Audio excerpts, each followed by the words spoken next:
त्रिभुवन के स्वामी ब्रह्मा विष्णु महेश धर्म सहित प्रकट हो गए। रंतिदेव जी लड़खड़ाते हुए उठे, चरणों में गिरे। भगवान ने कहा आखिरी परीक्षा तुम्हारी, तुम इतने 48 दिन के भूखे फिर भी अपने लिए नहीं रखा और पानी तक कुत्ते को दे दिया। तुमने मुझे खरीद लिया भगवान, ये है निष्ठा, तुमने मुझे खरीद लिया, तुम जो चाहो प्राप्त कर सकते हो। प्रसंग चल रहा है, दुष्यंत पुत्र महाराज भरत चक्रवर्ती सम्राट पद पर विराजमान हुए और बहुत सी यज्ञ की 133 अश्वमेध यज्ञ। जब उनके पुत्र उनके सामने आए, छोटे छोटे थे, तो उन्होंने देखा और अपनी पत्नियों से कहा मेरी वीरता और शूरता मेरी योग्यता के अधिकारी नहीं है, मेरे योग्य नहीं। जब ये देखा गया कि अब महाराज चक्रवर्ती सम्राट भरत निसंतान है, तो देवताओं ने योग लगाया। बृहस्पति जी महाराज अपने भाई की पत्नी के उदर में गर्भ स्थापित किया, जिनका नाम ममता था। अब इतना तेजस्वी पुत्र प्रकट हुआ, बृहस्पति जी कह रहे कि मेरा पुत्र है और तथ्य जी कह रहे मेरा पुत्र है। तो माँ ही निर्णय कर सकती किसका पुत्र है। तो ममता जी से पूछा गया संकोच मत करो, बताओ किसका पुत्र है। तो उन्होंने बताया बृहस्पति भगवान। दोनों छोड़ के चले गए। मरुद गणों ने उनका पोषण किया। उनका नाम हुआ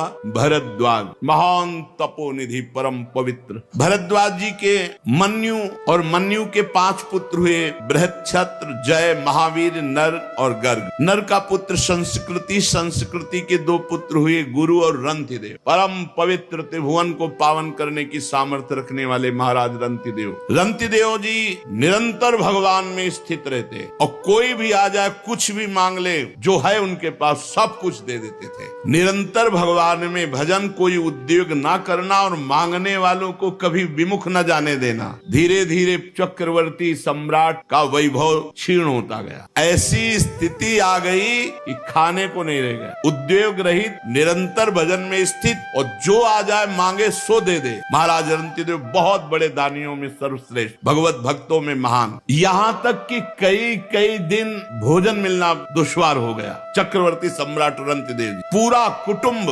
48 दिन तक बिना भोजन के जीवित रहा। मांगना है नहीं, क्योंकि स्वयं राजा था। मांगने वाला है, वापस जाना नहीं। स्थिति आ गई, उद्योग कुछ करना नहीं, निरंतर भजन में डूबना। 48 दिन तक पूरा परिवार 48 दिन पानी भी नहीं पिया। 49वें दिन प्रातः काल भगवत प्रेरणा से कुछ घी, खीर, हलवा, जल उपस्थित हुआ। 48 दिन के भूखे तो परिवार के लोग देखते ही एकदम, परंतु जो ही वो भोजन का भोग लगा रहे थे कि भगवान अतिथि रूप में आ गए। ब्रह्म ऋषि रंतिदेव ने रोक दिया, परिवार बिल्कुल छूना मत, अतिथि भगवान आए। बैठ करके काफी मात्रा में हलवा और जो जो था सब खा के, जल ठंडा पी के, अभी वो जो बचे हुए कुछ कण थे उनको बांट करके प्राण पोषण के लिए पाना ही चाहते थे कि एक दूसरा अतिथि आ गया दरिद्र रूप में, महाराज रंतिदेव। रंतिदेव भगवान के स्मरण किए और वह जो बचा हुआ है दे दो। बचे हुए को अन्न में वो जो अतिथि रूप में आए हुए भगवान थे वो पाले। सोचा कि जो कण गिरे होंगे उनको जबान में रख देंगे, प्रसाद हो जाएगा तो कुछ तो प्राण का। इतने में कुत्ता आ गया, उसने कहा महाराज छूना मत, हमको चाट लेने दो, मैं बहुत दिनों का भूखा हूँ। रंतिदेव ने वो भी। इसके बाद भगवान का स्मरण किया और जो जल बचा था परिवार को जल दिया पीने को, खुद जल भी नहीं पिया। जल ही पीने के लिए आए, बांट करके तैयार हुए थे परिवार के जन की चांडाल आ गया, महाराज मैं बहुत प्यासा हूँ, पी ली। रंतिदेव जी ने जब जल पिलाया और वो चला गया, वो आंसुओं से पुलकित होकर भगवान से कहा ना कामये हम गतिमीश्वरात परामष्ट सिद्धिर्युक्ताम पुनर्भवम वा आरतिम प्रपद्ये खिल देह भाजा मंता स्थितो ये न भवन्ति दुखा। प्रभो मैं आपसे कुछ नहीं चाहता, ना आठों सिद्धियां चाहता हूँ, न परम पद चाहता हूँ, न अपना कल्याण चाहता हूँ। मुझको एक सामर्थ्य दे दो, मेरे विश्व में कोई दुखी न रहे, सबका दुख मेरे ऊपर आ जाए। कोई भूखा न रहे, कोई प्यासा न रहे, कोई दुखी न रहे, सबका दुख मेरे ऊपर आ जाए और सब सुखी हो जाए। महाराज रंतिदेव जी, ये भगवान की भक्ति महिमा। मेरे को इतनी सामर्थ्य दो कि पूरे विश्व ब्रह्मांड का दुख मैं सह सकूं, मैं स्वयं भोगूं और कोई भी दुखी न रह जाए। ये प्राणी दीन हो रहा है, कोई जल पीना चाहता है, कोई भोजन के लिए तड़प रहा है, किसी की शरीर की पीड़ा, कोई रोग से ग्रसित है, कोई शोक से, कोई मोह से। मैं नहीं सुखी होना चाहता, हे भगवान सबका दुख मुझे दे दो, सब सुखी हो जाए। क्या हृदय भक्का। रंतिदेव जी ने भगवान भगवान से जे ही प्रार्थना की तो कुत्ता, चांडाल, भूखा अतिथि और ब्रह्म ऋषि, वो कोई और नहीं थे, स्वयं भगवान ब्रह्मा, शंकर, हरि, धर्म, स्वयं मूर्तिमान त्रिभुवन के स्वामी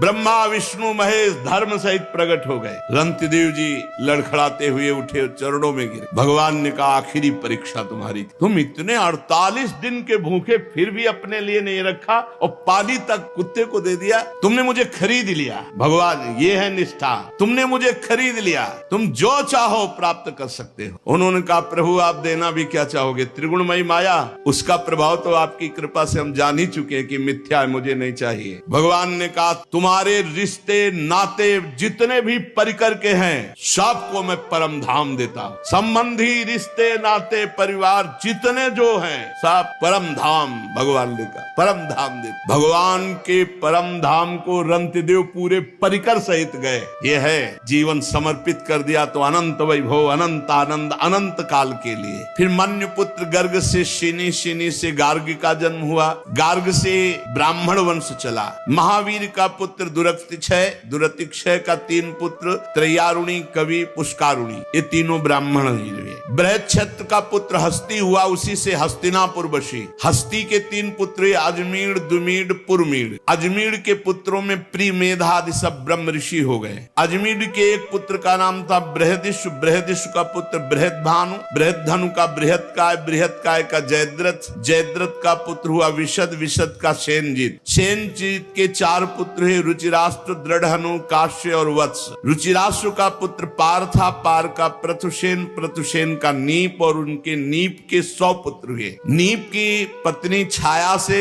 शुक की कन्या कृति से विवाह हुआ, उसी से ब्रह्मदत्त नामक पुत्र हुआ। ये ब्रह्मदत्त बड़ा महायोगी था। उसने अपनी पत्नी के गर्भ से विश्वक्सेन नामक पुत्र उत्पन्न किए। विश्वक्सेन ने जैगी शब्द के उपदेश से योग शास्त्र की रचना की। विश्वसेन का पुत्र उदक्षवान, उदक्षवान का भल्लाद और ये सब बृहदिश के वंशज हुए। द्रुमीड का पुत्र यवीनर, यवीनर का कृतिमान, कृतिमान का सत्यधृत, सत्यधृत का दृढ़नेम, दृढ़नेम का पुत्र सुपार्श, ये सब भगवद वंश के हैं। सुपार्श सुमति, सुमति से सन्निवान, इन्हीं से 6 ऋचाएं संहिताएं प्रकट की हिरण्यनाभ योग विद्या के द्वारा। धर्म्यासु के पुत्र मुदगल से यमज संतान हुई, जिनका नाम दिवोदास और कन्या का नाम अहिल्या।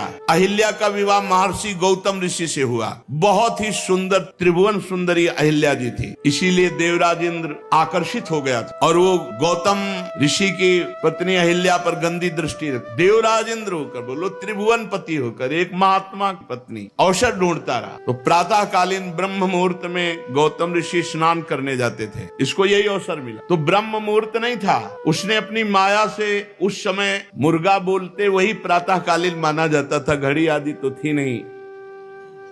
तो 2 बजे के पहले ही आवाज हुई। गौतम ऋषि को लगा तो कि आज बहुत जल्दी, पर उनको लगा कि शायद ध्यान में कमंडल उठाया, स्नान के ले गए। इतने में गौतम ऋषि का रूप धारण करके अहिल्या के पास गए। अहिल्या जी जब तक समझती तब तक गौतम ऋषि जब वहां नदी के किनारे गए तो धाराजू ने आज्ञा करी कि ये ब्रह्म मुहूर्त नहीं, मुझे मत स्पर्श करना, नहीं आपको दोष लगेगा। 4 बजे ही धाराजी में स्नान करना चाहिए। रात्रि में जैसे 2 बजे है, 1 बजे, ये स्नान धाराजी में नहीं करना चाहिए, मर्यादा है। देखो ना, नंद बाबा गए थे तो वरुण के पार्षद ले गए थे। अब जब गौतम ऋषि वापस लौटे, उनको कुछ गड़बड़ लगा कि मेरे साथ माया के द्वारा कोई छल हुआ। इतना कौन सामर्थ्यशाली है कि मेरे को माया से वशीभूत कर ले? तो गए तो देवराज इंद्र गौतम ऋषि के रूप में अहिल्या के साथ। तो उनका कौन है तू धूर्त, जो मेरा रूप धारण किए? अब भयभीत होकर इसे अपने असली रूप में आना पड़ा, देवराज इंद्र के रूप में। कहा अच्छा, त्रिभुवन पति होकर, सर्व पूज्य होकर तू इतना निंदनीय कार्य करेगा? भग बहुत प्रिय है ना तुझे? जा 1000 भग का श्राप देता हूं, पूरे शरीर में तेरे भग हो जाए। मूत्र द्वार को भग कहते हैं। जा पूरे शरीर में 1000 भग हो जाए। अब 1000 भग हो जाए जिसके शरीर में, अब उसकी क्या दशा होगी? देवराज इंद्र है, घृणित कार्य का ऐसा दंड।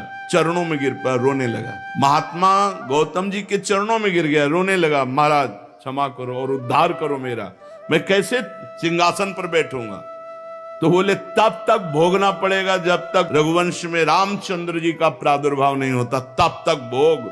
और जब राम जी प्रकट होंगे, उनके दर्शन करने के लिए जाएगा, तो यही भग हजार नेत्रों में परिणित हो जाएंगे। शास्त्र नेत्रधारी भगवान इंद्र कहे गए। अहिल्या जी से कहा तुझे इतना ज्ञान नहीं कि तेरा पति का स्पर्श और अन्य का स्पर्श का कोई भेद नहीं। वो पति का रूप तो धारण कर सकता, लेकिन स्पर्श पत्थर की तरह पड़ी रही, तुझे ज्ञान नहीं रहा। जा, मैं तुझे शाप देता हूं कि तू पाषाण बन जा। तो उनका महाराज माना मेरी गलती, लेकिन आपका रूप था, बहुत विनय की। तो उनका जब भगवान श्री राम वनवास में आएंगे और तुम्हारा स्पर्श चरणों से करेंगे, तब तुम अपने स्वरूप को प्राप्त हो जाओगी। तो गौतम ऋषि के पुत्र हुए शतानंद जी, जो जनक जी के कुल गुरु पद पर विराजमान। शतानंद जी का पुत्र सत्यधृति, जो धनुर्विद्या में अत्यंत निपुण। सत्यधृति के पुत्र थे शरद्वान, ये महान धनुर्विद्या शरद्वान जी। एक दिन उर्वशी जी जा रही थी और शरद्वान जी ने देखा, तो देखते ही उनका ब्रह्मचर्य नष्ट हो गया। इतनी सुंदर उर्वशी जी। अब वो ब्रह्मचर्य मूंज में गिरा। मूंज एक लता होती, झाड़। तो उस वीर के दो भाग हो गए, उसमें पुत्र और पुत्री का जन्म हुआ। इतना तेजस्वी महापुरुषों का होता था। मूंज से पुत्र हो गए। जो पुत्र हुए वो कृपाचार्य और जो पुत्री हुई वो कृपी।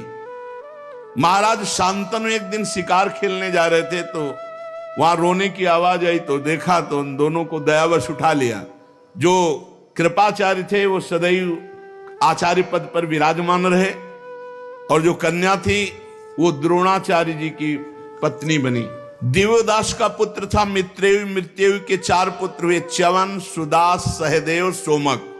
सोमक के 100 पुत्र हुए, इनमें सबसे बड़ा जंतु उनसे प्रशत। प्रशत के पुत्र हुए महाराज द्रुपद।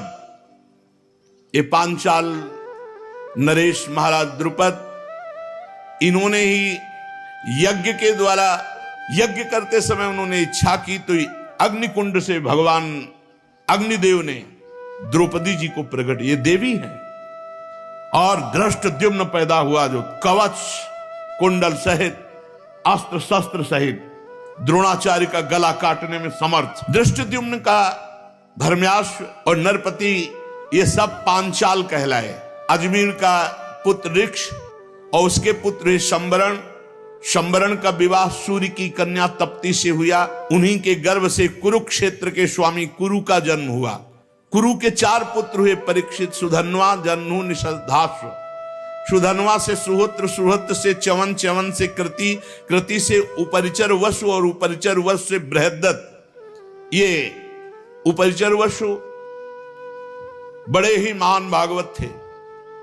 ये अपने तपोबल से ब्रह्मलोक प्राप्त किया और ब्रह्मलोक में बैठे हुए थे। वहां देवी गंगा पधारी। उपरिचर वसु की एकदम दृष्टि गई, सब सर झुकाकर खड़े हो गए, लेकिन ये गंगा जी की तरफ देखते रहे और गंगा जी भी उपरिचर वसु की तरफ देखती रही। ब्रह्मा जी ने कहा, ब्रह्मलोक की मर्यादा के विरुद्ध तुमने दृष्टि डाली, इसलिए तुम दोनों मृत्यु लोक को प्राप्त हो, और तुम्हारी परस्पर आसक्ति देखी गई, इसलिए तुम पति पत्नी के रूप में प्राप्त हो। उपरिचर वसु हुई, महाराज शांतनु के रूप में प्रकट हुए और गंगा जी ने उनको पति रूप में प्राप्त किया। बृहद्दत्त कुशाम्ब मत्स्य प्रत्यग्र चेदीप और चेदी देश के राजा हुए। बृहद्दत्त का पुत्र कुशाग्र, कुशाग्र का ऋषभ, ऋषभ का सत्यहित, सत्यहित का पुष्पवान, पुष्पवान के जहु नामक पुत्र हुआ। और बृहद्रथ की एक पत्नी से 1 टुकड़ा और दूसरी पत्नी से 2 टुकड़ा ऐसे प्रकट हुए। अब बृहद्रथ ने देखा कि तो अलग अलग टुकड़े 2 रानियों से बेकार, तो किसी वृक्ष के नीचे गड़वा दिया। जरा नाम की एक राक्षसी घूम रही थी, उसको गंध आई मांस की, तो खाने के उद्देश्य से उसको वहीं 2 अलग अलग टुकड़े थे ऐसे उठाया और बहुत प्रसन्न होगा, जियो जियो जियो जियो। वो जी गया और रोने लगा। तो उसने सोचा कि जिंदा क्या खाना, ये बालक अगर हमारे महाराज बृहदस्यु को प्राप्त हो तो बड़ी राक्षसी चमत्कारिणी थी, वो गई और कहा महाराज की जय हो, हमें 2 टुकड़े मिले, उनको जोड़ा तो पुत्र बन गया। बोले मेरे ही रानी के टुकड़े थे, मैंने ही गड़वाए थे, वो तो मेरा ही पुत्र है। तो जरा राक्षसी के द्वारा जोड़ने के कारण उसका नाम जरासंध हुआ। इसीलिए भीम खूब पटकते रहे लेकिन मरा नहीं। भगवान ने जब ऐसे फड़वा करके उल्टा फेंकवाया तभी जरासंध का सहदेव, सहदेव का सोमपि, सोमपि का श्रुतश्रवा, कुरु के ज्येष्ठ पुत्र कोई संतान उनके नहीं हुई। जन्नू का पुत्र सुरत, सुरत का विदुरत, विदुरत का सार्वभौम, सार्वभौम का जयसेन, जयसेन का राधिका, राधिका का पुत्र अयुत, अयुत का क्रोधन, क्रोधन का देवातिथि, देवातिथि का ऋष्य, और ऋष्य का दिलीप, और दिलीप के महाराज प्रतीप, और प्रतीप के 3 पुत्र हुए, देवापि, शांतनु, बाल्मीकि। देवापि तो अवधूत महापुरुष थे। जेवी राजपाट का वैभव देखा, उनका ऐसा मायाकृत है, और एकांतवास करते हुए निरंतर भगवान का स्मरण करके परम पद को प्राप्त हुए। राज्य पद पर महाराज शांतनु विराजमान हुए। ये महा पराक्रमी, महान तेजस्वी, छू ले तो बूढ़े से जवान हो जाए, छू दे तो बूढ़ा जवान हो जाए। यम यम कराभ्याम स्पृशति जीर्णम यौवन में तिस। उनके राज्य में कोई बूढ़ा नहीं रहता था, बूढ़ा जा रहा, छू दिया, जवान हो गया। महाराज शांत, अरे गंगा जी के पति बने कोई ऐसे खिलवाड़, ऐसे वैसे महापुरुष तो कोई कितना भी अशांत हो, छू ले तो शांति, इसीलिए उनका नाम शांतन। दवा की जरूरत ही नहीं है। करामात का चमत्कार रूप शांतनु महाराज। एक बार शांतनु जी के राज्य में 12 वर्ष तक इंद्र ने वर्षा नहीं की, तो ब्राह्मणों ने शांतनु से कहा कि तुमने एक क्रम तोड़ा है, तुम्हारे बड़े भाई देवापि हैं और उनका विवाह नहीं हुआ, उन्होंने राजपद स्वीकार नहीं किया, और तुमने विवाह कर लिया और राजपद स्वीकार किया, उनकी आज्ञा तो हुई नहीं। अब उनकी आज्ञा क्या, वो तो विरक्त महापुरुष। तो कहा तुम परिवेत्ता हो, इसलिए तुम्हारे राज्य में वर्षा नहीं होगी, 12 वर्ष तक वर्षा नहीं होगी। महाराज शांतनु वन में खोज की, और देवापि जब मिले तो उनसे अनुरोध किया। शांतनु के मंत्री अस्मरात ने पहले उन ब्राह्मणों को भेज दिया था सूचना देके कि शांतनु आ रहे हैं, प्रार्थना करेंगे राज्य के लिए, आपका क्या विचार है। उनका कदापि स्वीकार नहीं करें, बोले आप अपने में रहना। देवापि निंदा करने लगे शांतनु जब गए, उन्होंने कहा मुझे राज्य गृहस्थ धर्म बिल्कुल, इसलिए फिर वो लौट कर, देखो तब दोष नष्ट हुआ, फिर वो लौट करके आए तो वर्षा हो गई।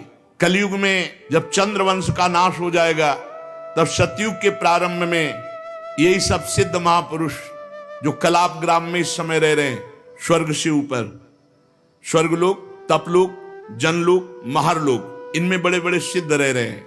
शांतनु जी एक दिन गंगा के किनारे घूम रहे थे, तो उनको एक सुंदरी मिली, वो गंगा जी ही थी।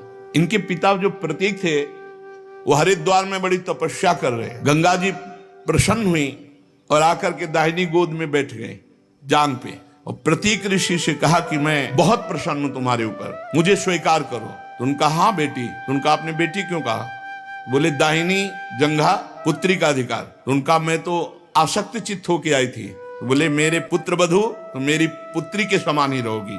तो गंगा जी उनसे कहा था कि आपका पुत्र हमसे प्रश्न नहीं करेगा मैं कौन हूं और मैं क्या करती हूं, ये प्रश्न नहीं करेगा। जिस दिन प्रश्न किया उसी दिन चली जाऊंगी। शांतनु जी ने देखा ही केवल गंगा जी को, इतना सुंदर गंगा जी, नजदीक गए और कहा चक्रवर्ती सम्राट महाराज शांतनु आपकी दास्ता स्वीकार करता है, क्या आप हमारी प्रार्थना स्वीकार करते हैं? तो गंगा जी ने कहा शर्त, प्रश्न नहीं मैं कौन हूं, क्योंकि जान जाए कि गंगा जी हैं तो फिर स्पर्श करने की सामर्थ्य कहां। देव निधि भगवती ब्रह्म स्वरूप गंगा जी। दूसरी बात, मैं जो भी क्रिया करूंगी उस पर तुम प्रश्न नहीं करोगे। शांतनु ने कहा स्वीकार। तो कहा मैं आपकी अर्धांगिनी बन सकती हूँ।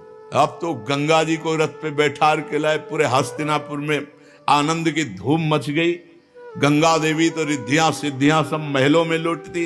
पहला पुत्र हुआ, सीधे उठाया और गंगा जी की धारा में जाके फेंक दिया।